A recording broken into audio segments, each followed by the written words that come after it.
지난 시간에 창세기 22장을 했고 이제 창세기 23장으로 이제 넘어가겠습니다.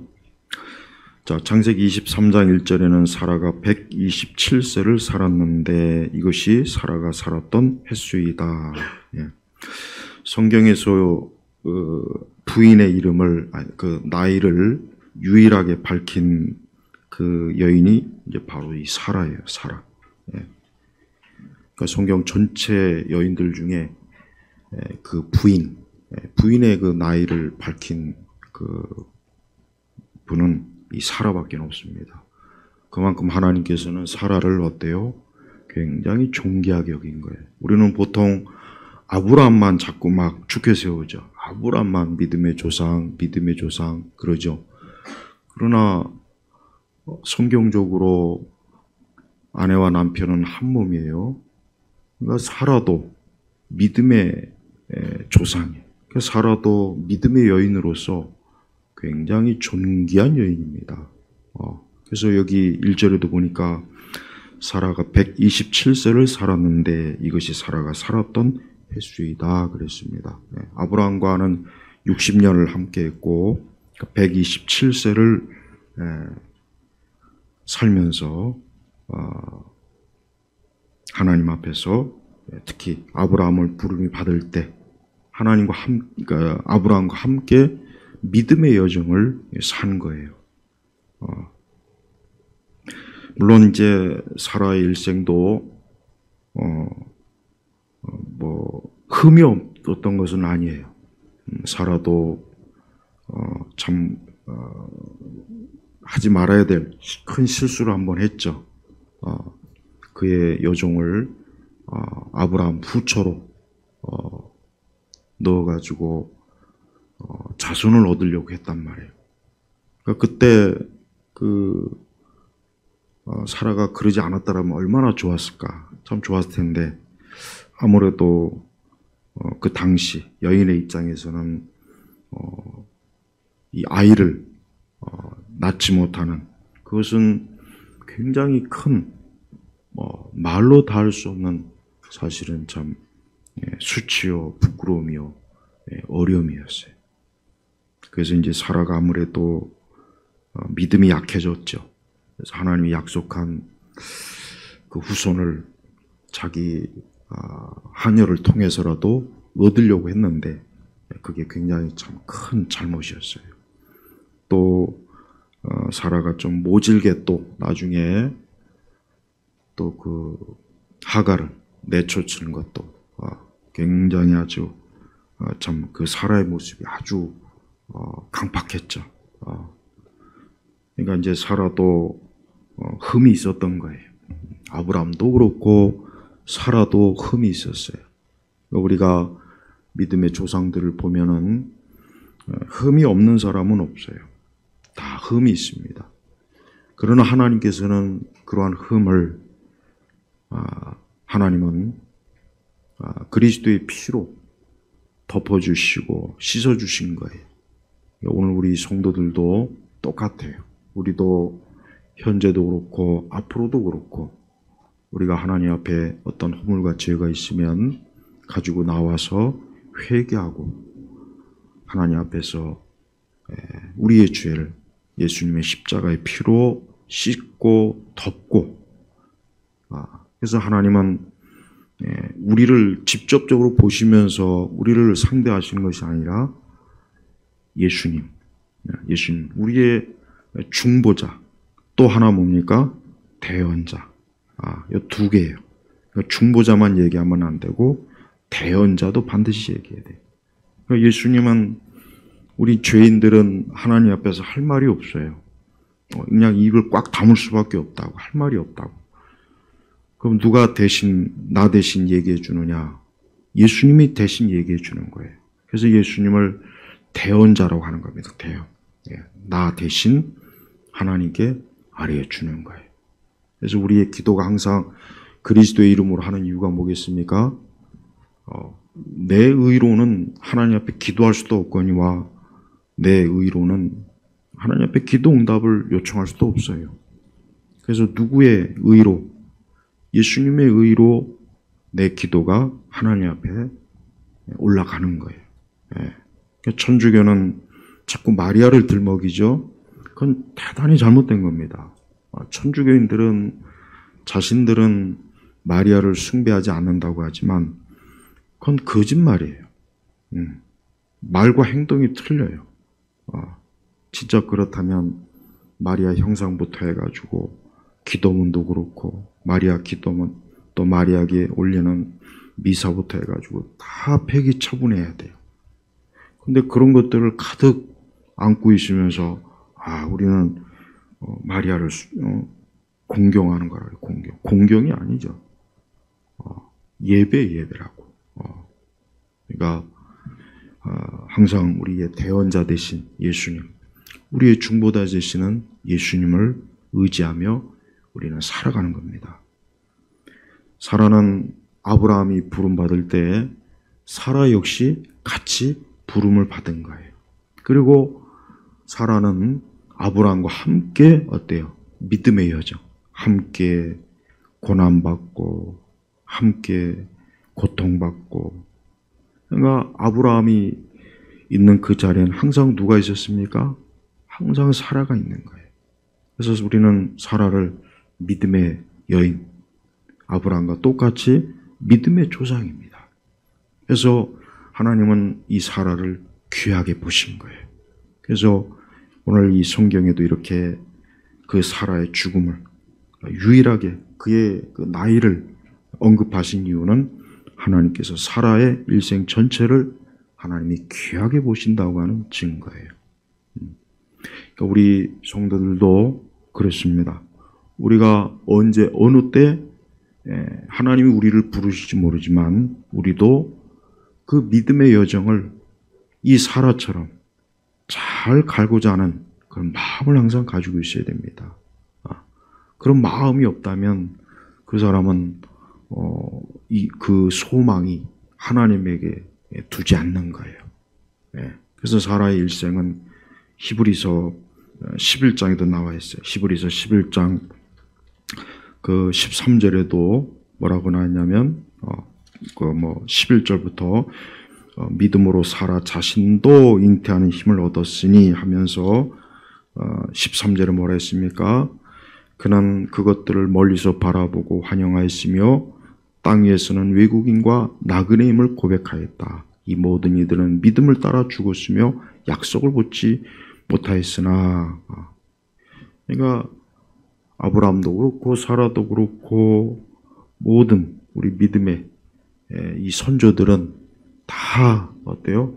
본향을 바라보면서 살아간 거예요. 본향. 우리가 이제 장례식장에 가보면 알지만은 이렇게 참 장례식장 이렇게 보면은 그 생전에 이렇게 그 사진이 이렇게 딱 그 영정 사진이 있죠. 영정 사진이 있다고요. 근데 저 기독교인들은 장례할 때 그 향은 좀 피우지 않아야 되는데 왜 자꾸 이렇게 향을 피우는지 모르겠어요. 그 향의 기원이 어딘지 아십니까? 애굽이에요, 애굽. 애굽에서 최초로 향을 피웠어요. 근데 기독교인의 그 장례식장에 이렇게 향을 피우고 또 앞에다 이렇게 그거는 좀 우리 성도님들이 혹시 돌아가실 때는 유언을 하세요. 나 죽을 때는 향 피우지 말아라. 재수 없다. 밥맛 떨어지니까. 향 냄새 맡기 싫어요, 진짜. 그거 맡으면 아주 그냥 머리도 아프고. 그러니까 그 장례업자한테 우리는 기독교인이니까 향이고 국화꽃이고 향로고 일체 그런 거 놓지 말라고 딱 얘기를 하라고요. 그거를. 그러니까 우리나라 이 교회 장례식은 그냥 짬뽕이에요. 짬뽕. 유교식인지 이게 기독교식인지 좀 그렇게 그 장례 문화가 왜 그렇게 이 교회 유일하게 가장 좀 안 바뀌는 게 기독교 장례 문화예요. 기독교 장례 문화. 너무 그런 것들 좀 성경적으로 하면 참 좋은데 그건 많이 좀 아쉬워요. 어쨌든 그 장례식장 가면은 영정사진이 이렇게 있어요. 그럼 생전에 가장 좋은 모습으로 찍힌 사진을 딱 이렇게 앞에다 놓죠. 네, 그렇습니다. 그래서 우리 사람은 누구나 다 결국은 죽음이라는 게 와서 언젠가는 우리 역시 하나님 앞에 가야 돼요. 모든 사람이 하나님 앞에 가야 되는 거예요. 이 땅에서 하나님 믿지 않던 사람도 결국은 창조주 하나님 앞에 가는 거예요. 우리 성도들은 우리의 아버지 되시는 하나님 아버지 앞에 가는 거예요. 그러니까 불신자들은 언젠가는 그들도 자기의 생이 마지막이 올 때 그들은 참 깨달아야 돼요. 빨리 깨닫고 창조주 하나님을 빨리 알고 믿고 그래야 되는데 그냥 그렇지 않잖아요. 이 땅에서 온갖 우상을 숭배하거나 또 이 땅에서 불신앙을 가지고 그냥 자기 육신의 삶을 마음껏 살다가 그만 죽음을 맞이하는데 그게 얼마나 비참한 것인 줄을 모르고 그냥 살고 있단 말이에요. 그게 참 안타까워요. 우리 성도들은 하나님을 믿지 않는 그 불신앙자들의 죽음에 대해서 안타깝게 여겨야 돼요. 왜 안타깝게 여기냐? 그들의 그 죽음은 그저 육신의 죽음으로 끝나는 것이 아니라 어때요? 멸망하는 죽음이기 때문에 그러는 거예요. 사망의 죽음이. 그 영원한 이제 형벌의 그 초소로 가는데 그냥 그걸 모르고 지금도 살아가는 걸 보면은 진짜 안타깝고 참 불쌍하기도 하고 또 두려운 일이에요. 두려운 일이라고. 그래서 여러분 우리는 우리 자신도 물론 믿음의 여정을 가야 되겠지만 아직도 이 4절에 보면 뭐라 그랬습니까? 나는 당신들과 함께 사는 나그네이며 거류민이니. 그러니까 아브라함이 이제 사라가 죽음으로 인해서 매장지를 이제 구하려고 하면서 그 땅에 있는 사람들한테 뭐라고 자기를 얘기하냐? 그 자손들에게 나는 당신들과 함께 사는 나그네이며 거류민이니. 그러니까 그러니까 자 봐요. 아브라함이 헷 사람들이 그 가나안 지역의 헷 족속이 차지한 그 땅에 살고는 있어요. 같이 살고는 있지만 그렇지만 뭐라고 했습니까? 자기를 나그네이며 거류민이니. 그러니까 우리도 마찬가지죠. 우리도 이 땅에서 같이 살고 있어요. 그러나 우리는 뭐예요? 나그네요. 거류민이에요. 이 말의 의미가 뭐겠습니까? 우리는 잠깐 여기에 머물다가 하나님 앞에 가는 사람이다 이거예요. 그러니까 아브라함도 그런 거예요. 아브라함도 자기는 그냥 잠깐 이 가나안 땅에서 머물 사람이다. 우리 믿는 신자들은 항상 내가 나그네이다. 거류민이다. 그러니까 잠깐 머무는 거예요. 이 땅에서 하나님이 허락하신 그 시간 동안 이렇게 딱 머물다가 하나님이 부르시면 이 사라처럼 어떻게 해요? 하나님의 품으로 가는 겁니다. 이게 우리 성도들의 신앙관이에요. 신앙관. 성도들은 저번에 제가 말씀 전했죠. 하나님은 성도들의 죽음을 귀중히 보신다 그랬어요. 왜 그렇겠습니까? 하나님과 함께 이 땅에서 거류민의 삶을 살았기 때문에 그러는 거예요. 하나님과 함께. 그리고 이제 죽음이라고 하는 것은 하나님과 함께 영원히 그분 앞에서 이제 영생을 누리는 거예요. 그러니까 하나님은 성도의 죽음을 귀하게 보시는 거예요. 귀하게 봐요.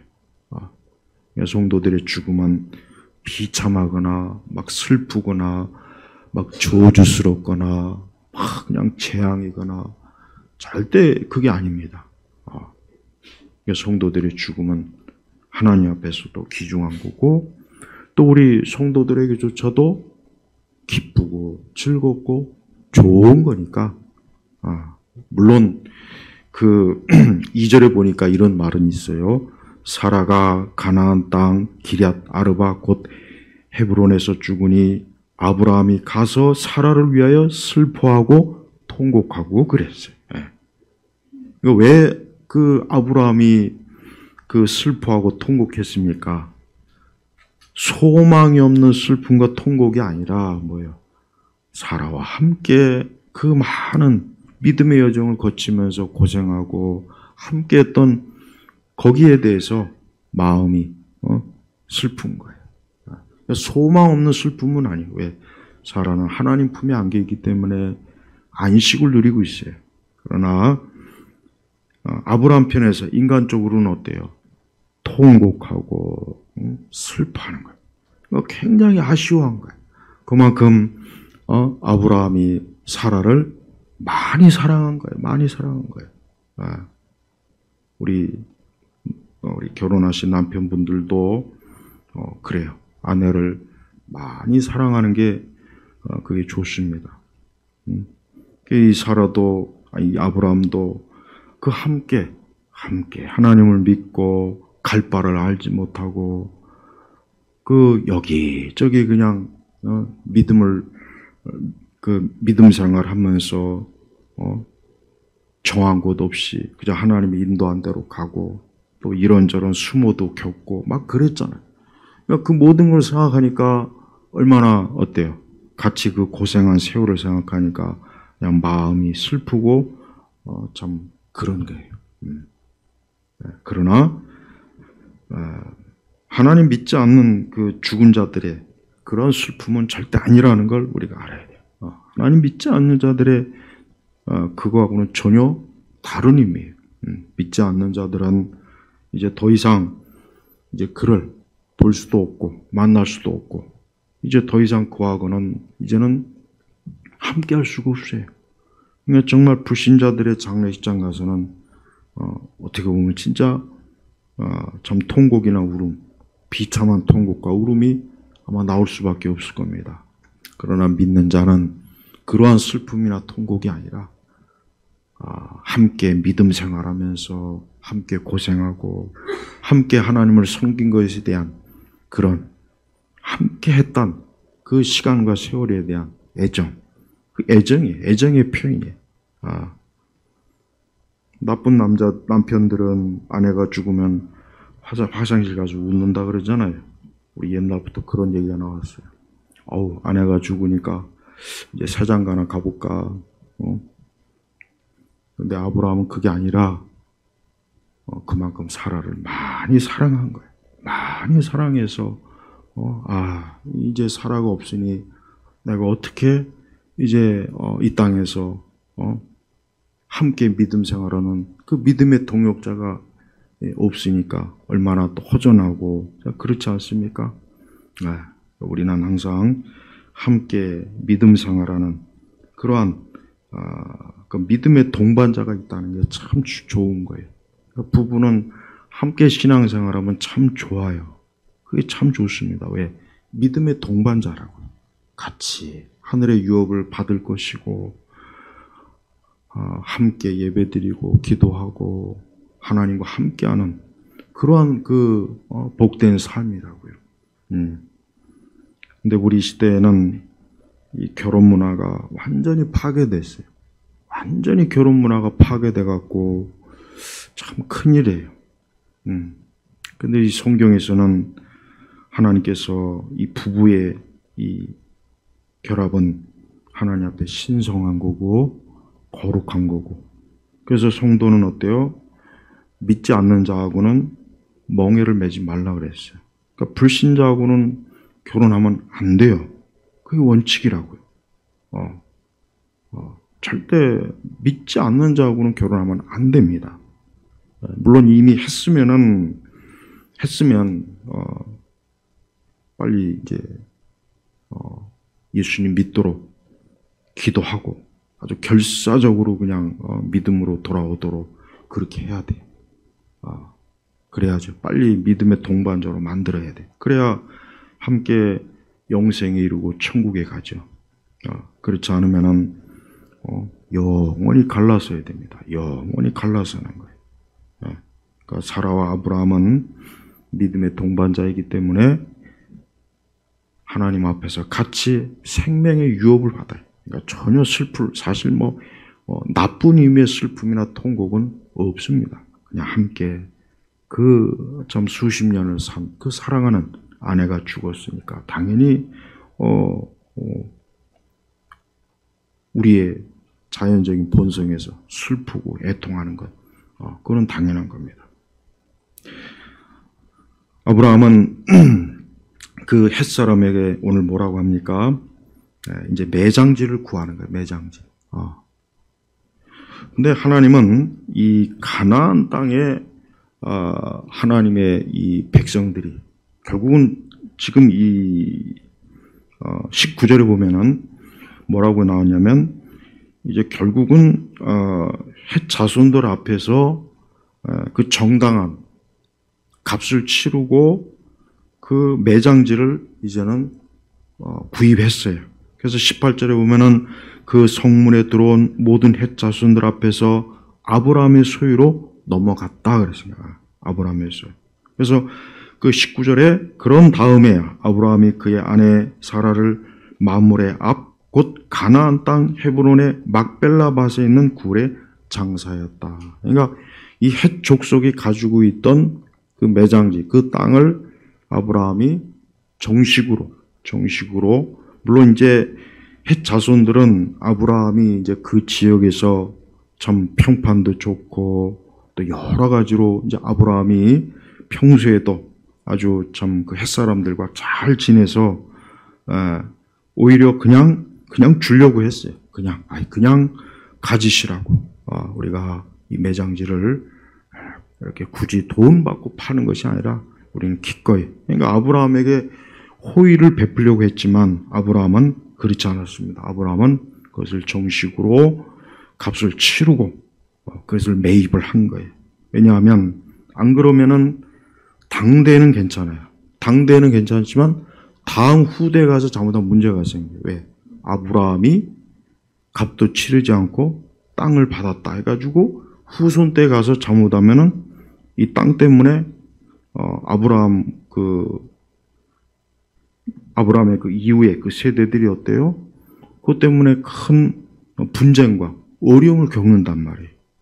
그래서 아브라함은 절대 그걸 그냥 아무리 물론 호의라고 하지만 그것을 값을 치르고 그 헷 족속들이 보는 모든 사람 앞에서 그 땅을 정식으로 넘겨받은 거예요.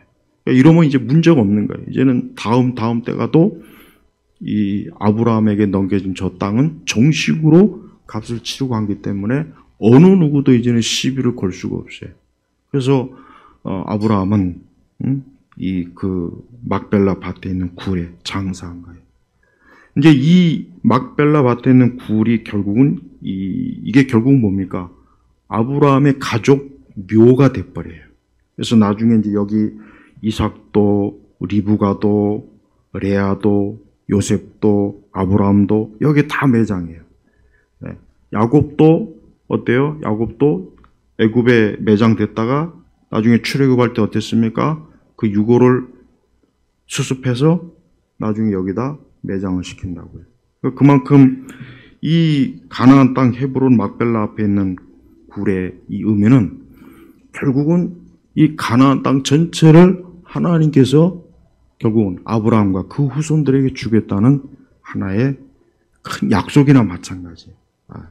그래서 이제 이 매장지를 통해서 이제 아브라함이 거기에 딱 이제 자리를 잡고 그 아브라함의 후손들도 거기에 이제 매장이 되는 거예요. 그래서 하나님께서는 이 가나안을 결국 가나안 땅을 나중에 하나님은 이스라엘 백성에게 하나님 백성에게 줘버려요. 준다고요. 그래서 그 땅의 이제 소유를 이스라엘로 이제는 하나님이 못 박은 거예요. 여러분 저 중동 사태가 저게 사실은 굉장히 저거는 누구도 해결 못해요. 미국의 역대 대통령들이 저거 해결하려고 막 했잖아요. 막 카터도 그렇고 부시도 그렇고 클린턴도 그렇고. 그렇지만 해결이 안 됩니다. 저거는. 왜 저게 해결이 안 되냐? 서로 소유권을 주장하기 때문에 안 되는 거예요. 유대인 이스라엘 사람들은 전통적으로 어때요? 이 땅은 하나님 우리에게 주셨다. 그게 아직도 저들은 굉장히 그런 신성한 생각을 가지고 있어요. 그러나 또 거기에 또 오래 거주하고 있던 이방인들, 팔레스타인, 블레 족속 이런 여러 족속들은 여기는 우리도 우리 조상 때부터 오래 여기에 뿌리를 내렸다. 그러니까 이게 굉장히 문제가 커지는 거예요. 거기다 또 종교적 색채도 있고 하니까 그러니까 저기는 해결이 안 됩니다.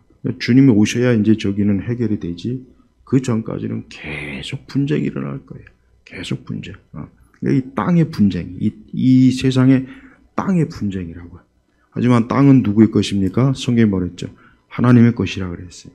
이 땅은 하나님의 것이 하나님의 것. 그래서 하나님께서 이 땅의 주인이에요. 우리 성도들은 이 땅에 있는 모든 것들은 다 하나님의 주인이다. 근데 사람은 잠깐 그 땅을 그냥 빌리는 것뿐이에요. 빌리는 거예요. 그래서 우리 믿는 성도들은 자기가 혹 땅을 가지고 있으면 이 땅은 하나님의 것이다. 내 것이 아니고 하나님의 것이다 하는 그 생각을 꼭 가지고 있어야 돼요. 그래서 이 가나안은 하나님께서 아브라함에게 이제 주시려고, 그 다음에 아브라함의 후손들에게 주시려고 이미 하나님께서 작정하고 섭리한 거예요.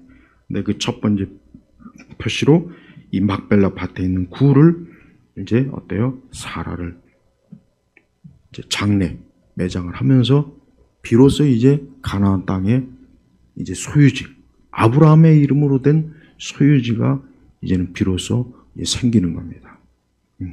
그래서 이 아브라함은 이 사라가 참 하나님 앞에 믿음 생활하고 하나님을 사랑하고 하나님을 경건하게 섬기고 한 그 믿음을 아브라함이 잘 지켜봤죠.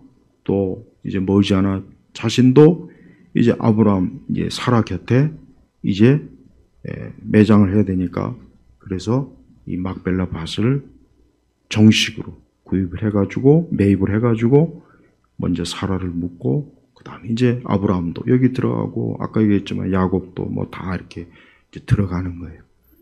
네. 우리 성도들은 이 땅에서 하나님께서 우리에게 주신 생명과 그 모든 때를 다 지나면은 이제 우리도 역시 이 땅에서 우리가 뭐 매장을 하든 뭘 하든 하겠죠. 그러나 중요한 것은 우리 성도들은 이 땅의 육신이 죽는다고 해서 우리는 그것이 끝이 아니라 뭡니까? 우리는 나중에 부활의 몸을 입는 거예요. 부활의 몸을 입는 거예요. 그래서 성도들은 내가 나중에 부활의 몸을 영생의 부활로 부활의 몸을 입는구나 하는 그 소망을 가지고 우리가 살아가야 돼요.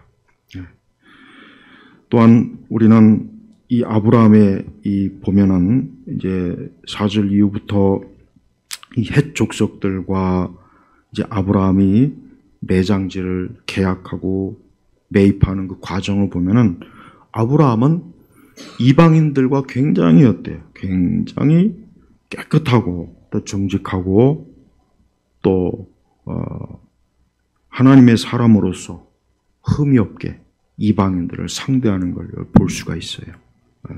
사실 헷 자손들은 보니까 아브라함을 굉장히 우대해요. 선대해요. 왜냐하면 아브라함이 거기에 살았지만 사실 이방인이거든요. 그러니까 아브라함은 자기가 거기에 본토인이 아니고 이방이기 때문에 사실은 그 주변 사람들하고 잘 지내야 돼요. 잘 지내야 돼요. 그렇지 않고 아브라함이 만약에 거기서 잘못 지내면은 아브라함이 대접을 못 받아요. 그러니까 여기서도 보면은 헷 자손들이 그 아브라함한테 막 그냥 몇 번이나 매장지를 그냥 가지라고 몇 번이나 이렇게 권한다고요. 그건 무슨 뜻이냐? 아브라함이 그 지역에 있는 헷 사람들과 잘 지냈다는 거예요. 평소에 잘 지냈다는 거예요. 그러니까 헷 사람들도 아브라함을 존경하고 아브라함의 인격과 아브라함의 삶을 보면서 하나님을 경외하는 자 아브라함을 보면서 늘 아브라함에 대해서 어때요? 선한 마음, 그런 그 마음을 품고 있어요. 왜 그러냐? 아브라함이 그랬던 거예요. 그러니까 아브라함이 거기 있으면서 그 햇사람들에게 어떤 해를 주거나 피해를 주거나 햇사람들에게 어떤 그런 일들이 전혀 없었던 거예요. 그러니까 햇사람들도 이 사라가 죽었을 때 매장지를 그냥 기꺼이 주겠다고 막 그냥 몇 번이나 권한 것은 그만큼 아브라함이 어때요? 이방인들과 잘 지냈다는 거예요. 우리 성도들도 이 땅에 살면서 이방인들과, 즉 믿지 않는 불신자들과 할 수만 있으면은 잘 지내야 됩니다. 이게 참 중요해요. 우리가 믿는 사람이라고 해가지고 우리만 생각하면 안 되겠죠. 아브라함이 자기가 하나님께 참 약속의 땅을 약속받고 자기가 이제 모든 우상을 다 이제 끊고 자기는 이제 살아계신 하나님을 믿으니까 이제 나는 하나님을 믿는 사람으로서 근데 아브라함은 그것만 생각한 것이 아니라 그 주변에 믿지 않는 사람들에 대한 어때요? 그런 배려, 그런 마음을 가지고 있는 거예요. 그러니까 우리 성도들도 하나님 믿지 않는 사람들하고 할 수 있는 한, 성경에 뭐라고 했습니까? 할 수 있는 한 모든 사람과 화평해야 돼요. 모든 사람과 화평한 게 이게 하나님이 기뻐하는 거예요. 그러니까 아브라함은 그대로 따랐어요.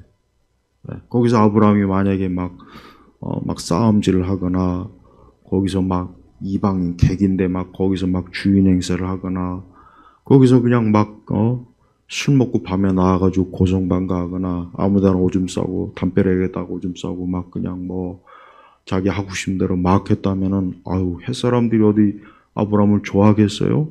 절대 좋아하지 않죠. 근데 이 사라가 죽은 이후에 이 햇사람들도 이 사라의 죽음에 대해서 안타깝게 여기고 또 아브라함이 그 매장지를 구할 때도 기꺼이 협조하고 오히려 그냥 막 주려고 막 그렇게까지 할 정도로 아브라함은 거기서 잘 지낸 겁니다. 그러니까 우리도 믿지 않는 불신자들과 할 수 있으면은 잘 지내는 게 좋습니다. 싸움은 사실은 안 좋아요. 그러니까 모든 싸움은 영적으로 마귀하고 싸우는 것 외에는 싸움은 좋을 게 하나도 없어요. 특히 이제 불신자들과. 그래서 이제 교회가 이제 불신자들과 사실 안 싸우는 게 참 좋은데 또 어떨 때는 또 막 싸움을 막 거는 경우가 있어요. 또 막 교회를 막 일부러 막 시비를 걸고 얕잡아보고 막 뭐 그런 것도 있긴 있어요. 근데 할 수 있는 한 우리는 믿지 않는 불신자들과 싸우지 않고 될 수 있는 한 좋게 화평케 지내는 게 사실은 가장 그게 하나님 보시기에 좋은 거니까 우리도 사실은 그렇게 해야 돼요. 그래서 사라는 이제 하나님이 불러서 이제 하나님 곁으로 갔어요. 이제 아브라함 혼자 이제 다시 이제 믿음 생활을 하면서 이제 하나님 앞에 이제 저가 나중에 하나님 부르시는 그날까지 이제 아브라함은 믿음의 조상으로서 이제 살아가는데 우리 성도들은 우리의 삶이 이렇게 유한하다는 거, 우리의 삶도 유한하고 하나님이 나를 언젠간 부르실 거고 우리 역시 믿음의 열조. 그래서 우리도 사라와 아브라함 곁에 갈 것이고 주님 곁에 갈 것이라는 것을 믿고 나그네이며 거류민. 아까 히브리서에 거기 제가 읽은 말씀에도 그랬잖아요. 거기도 같은 말이 나와요. 그는 그것들을 멀리서 바라보고 환영하였으며 땅 위에서는 외국인과 나그네임을 고백하였다.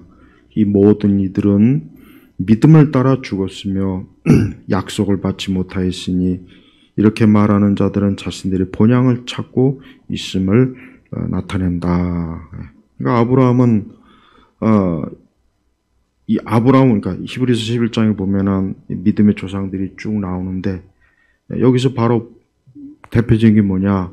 멀리서 바라보고 환영하였으며, 그러니까 아브라함은 뭘 바라봤느냐? 믿음으로 메시아가 오실 것을 바라보고 하나님 나라가 올 것을 바라본 거예요. 그러니까 아브라함은 그 가나안 땅이 거기가 궁극적인 하나님의 땅이라고 그렇게 믿은 게 아니에요. 그렇게 생각한 게 아니라 궁극적인 하나님의 나라는 위에 있는 거예요. 하늘에 있는 거예요. 하나님 보좌에 있는 거예요. 이 땅은 뭐예요? 잠깐 하나님의 백성들이 머물게 하기 위한 하나의 그냥 임시적인 이 초소에 불과한 거예요. 근데 이제 유대인들은 그러니까 유대교들은 그 땅 자체를 하나의 뭐랄까 하나님 나라로 봅니다. 그래서 유대인들은 물론 이제 자기네들이 뿌리를 내리고 사는 거기 때문에 이방 주변의 아랍 민족들과 결사적이지만 더 사실은 중요한 목적이 뭐냐? 유대인들은 그 땅이 이제 곧 메시아가 오면은 자기들이 그 땅을 중심으로 온 세계를 통치한다는 그런 생각을 가지고 있는 거예요. 그러니까 유대교는 이렇게 땅의 의미가 두 개. 예. 근데 우리 기독교는 뭡니까? 이 땅은 그냥 임시로 거주하는 거라고요. 그리고 우리의 궁극적인 하나님 나라는 어디입니까? 천국이에요, 천국. 그래서 우리 기독교는 이 지상 땅을 그렇게 중요하게 여기진 않아요. 그러나 유대교는 굉장히 중요하게 여깁니다. 그러니까 저들은 아직도 그 가나안, 그 전체 그 땅을 어떻게 하든 아랍 민족을 쫓아내고 어떻게 하든 모든 땅을 다 회복하려고 다시 옛날에 솔로몬이나 다윗이 통치할 때 그 영토를 다 가지려고 굉장히 애를 쓰는 거고 주변의 아랍 민족은 그걸 못하게 견제하려고 하는 거고 그래서 지금 저렇게 팔레스타인이 저렇게 복잡한 거예요, 문제가.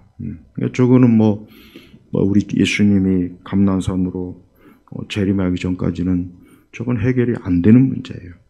네. 근데 안타까운 것은 유대인들이 이미 예수님이 메시아가 이미 오셨는데 구원자 되시는 예수님 오셨는데 그걸 모르고 저렇게 계속 기다리면서 메시아를 기다리고 있는 게 그게 안타까운 거예요. 그러니까 우리 예수님이 이미 벌써 오셔서 고난당하시고 자기 백성을 위해서 피 흘리시고 그리고 하늘로 승천하시고 부활하시고 승천하시고 이제 남은 건 뭡니까? 이제 다시 재림하는 거.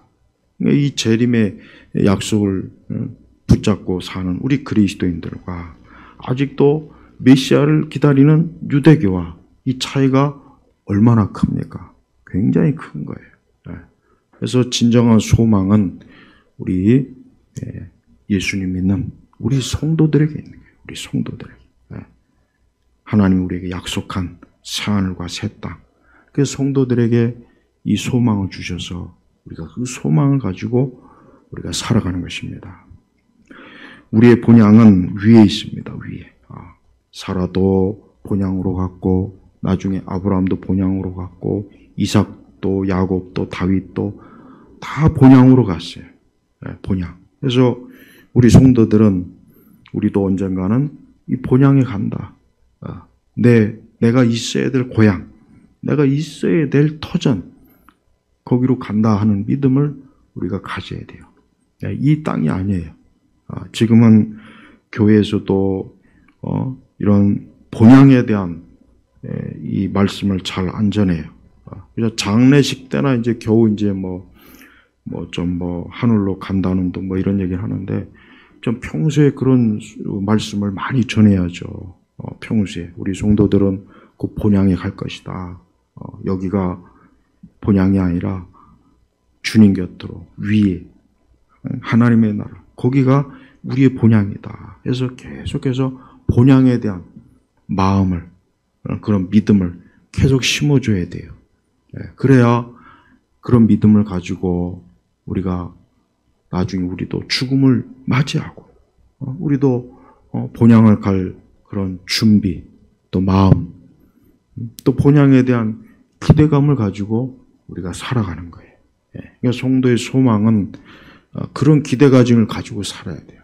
그리스도인이 돼서 이 본향에 대한 기대감이 없다면은 그거는 세상을 살아가는 거예요. 세상을 살아가니까 나는 본향에 가는 것보단 여기 있는 게 더 좋아. 난 여기가 난 여기가 더 오래 있고 싶은데.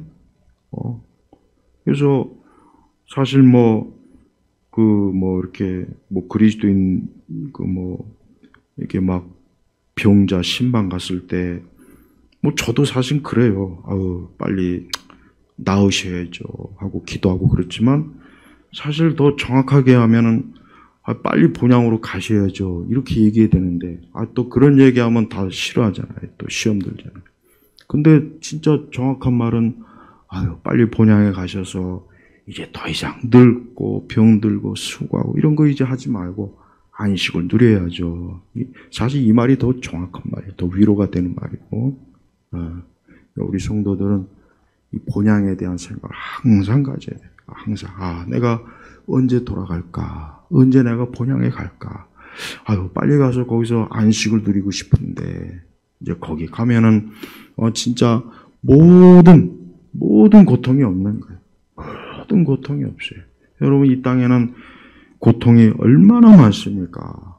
제가 요즘 어쨌든 병원을 막 가봐요. 요즘 근데 병원 가면은 그냥 진짜 말 그대로 그냥 송장들이에요. 그냥 거의 그냥 반 송장이에요. 반 시체. 이제 곧 있으면 이제 다 이제 세상 떠날 사람들이에요. 근데 보면은 그래요. 다 이 삶에 대한 애착. 여러분 사실은 우리도 솔직한 얘기로 천국 얘기하고 영생 얘기하지만 인간은 근본적으로 삶에 대한 애착이 굉장히 강합니다. 굉장히 강해요, 굉장히. 그러니까 막 기를 쓰고 병원에 가서 치료받고 수술받고 사실 그렇죠. 물론 우리가 어쨌든 살 만큼 살아야죠. 일부러 죽을 필요는 없죠. 이제 유럽이나 이런 데서는 이제 안락사도 있고 해서 이제는 더 이상 생을 이제 연장하고 싶지 않다. 그래서 이제 안락사도 있긴 해요. 우리나라도 이제 계속 그 얘기가 나오긴 하죠. 안락사 아마 우리도 되겠죠. 언젠간 되겠죠. 그런데 우리 성도들은 그런 걸 다 떠나서 항상 나는 본향이 있다. 나는 돌아갈 본향이 있다. 그 소망을 가지고 있으면 사실 죽음이라는 것도 크게 두렵거나 또 막 삶에 대한 애착이 그것 때문에 그렇게 괴로울 일은 사실은 없을 겁니다. 근데 그만큼 지금 시대 교회 신자들은 이 본향에 대한 믿음이 없는 거예요. 옛날 보면은 과거 100년 전, 200년 성도들은 항상 본향에 대한 믿음이 가득해서 오히려 막 기쁨이 넘치고 막 얼굴이 화색이 돌고 오히려 막 그래요. 그게 사실은 정상이죠. 그게 정상이죠. 우리 성도들도 이 본향에 대한 믿음을 가지세요. 여러분, 하나님 말씀처럼 잔치집에 가는 것보다 장례식장 가는 게 더 하나님 좋다고 했는데 왜 그러십니까? 이게 바로 인생의 마지막은 다 이렇게 가는 거다. 다 이렇게 가는 거다. 다 하나님 앞에 가는 거다. 창조주 하나님 앞에 가는 거다. 그러니까 이 땅에 사는 동안 하나님 경외하고 하나님 사랑하고 하나님의 뜻 가운데 인생을 살도록 하라. 여기서 아무리 우리가 발버둥 치고 아무리 우리가 해도 결국은 다 인간의 마지막은 어때요? 결국은 그렇게 간다는 거예요. 우리가 사는 게 힘들고 피곤하고 복잡하고 괴롭고 막 그래요. 점점 더 얼마나 힘듭니까 사는 게. 하지만 우리 성도들은 가장 큰 축복을 받은 사람이에요. 왜냐?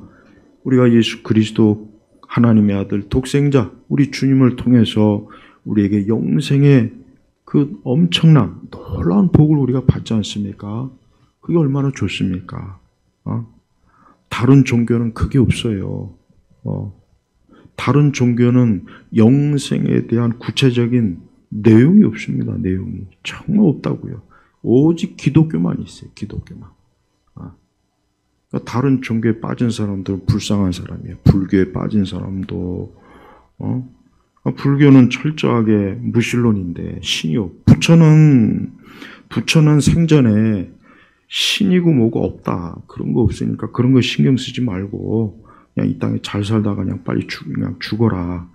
이게 석가의 가르침이 그거라고요. 근데 그런 불교에다가 소망을 가진 거 보면 참 안타까워요. 극락이 어디 있습니까? 극락이. 부처는 극락을 얘기한 적이 없어요. 얘기한 적이 없다고요.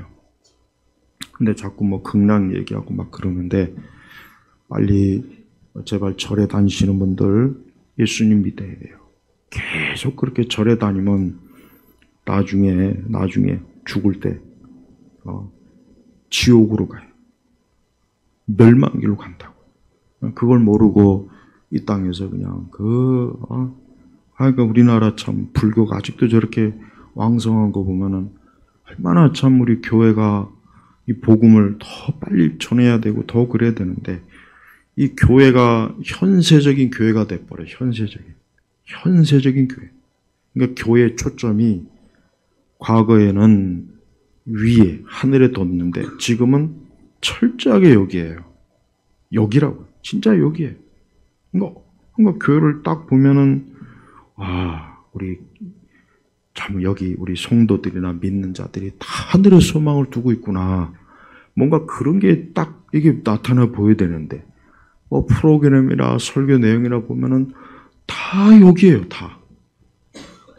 뭐 천국에 대한 언급도 없고 하늘의 소망에 대한 언급도 없고 그러니까 우리 교회가 이게 지금 너무 잘못됐어요. 이런 부분만 해도 진짜 이거 심각한 거예요. 그러니까 그러다가 자기의 죽음의 때가 오면은 어떻게 할 줄을 모르는 거예요. 또 목사님들도 죽어가는 자를 어떻게 위로해야 될 줄을 알아야 되는데 그것도 잘 모르는 것 같더라고. 그것도 알아둬야 돼. 죽어가는 자를 어떻게 위로해야 되는가. 소망을 줘야 돼. 소망. 영생의 소망.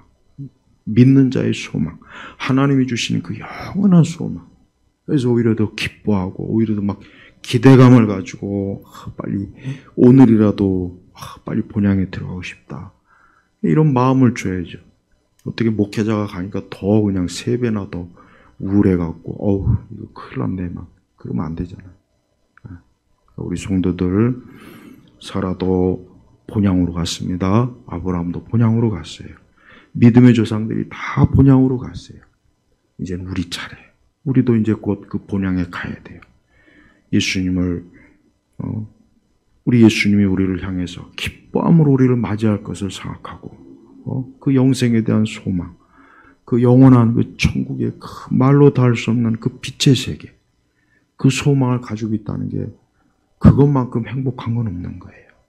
그래서 우리 성도들도 오늘 이 경건한 죽음을 통해서 나도 하나님 앞에 경건한 죽음으로 내가 하나님 앞에 갈 수 있게 해달라고 평소에 기도하시고 항상 그런 마음을 가지시고 살아가시기를 주의 이름으로 축복합니다. 기도하겠습니다. 하나님 아버지 감사합니다. 주여 우리 믿는 자의 마지막 모습은 참으로 아름답고 존귀하고 영광스럽고 기쁨이 넘치는 줄 압니다. 우리 오늘 이 말씀을 듣는 우리 교우들 다 이 영생의 소망, 이 사라와 같이 또 아브라함과 같이 경건한 이 죽음을 맞이할 수 있는 복을 다 허락하여 주셔서 우리의 마지막 날이 가장 기쁘며 영광스러운 날이 되도록 이끌어 주옵소서. 예수님의 이름으로 기도 올렸습니다. 아멘.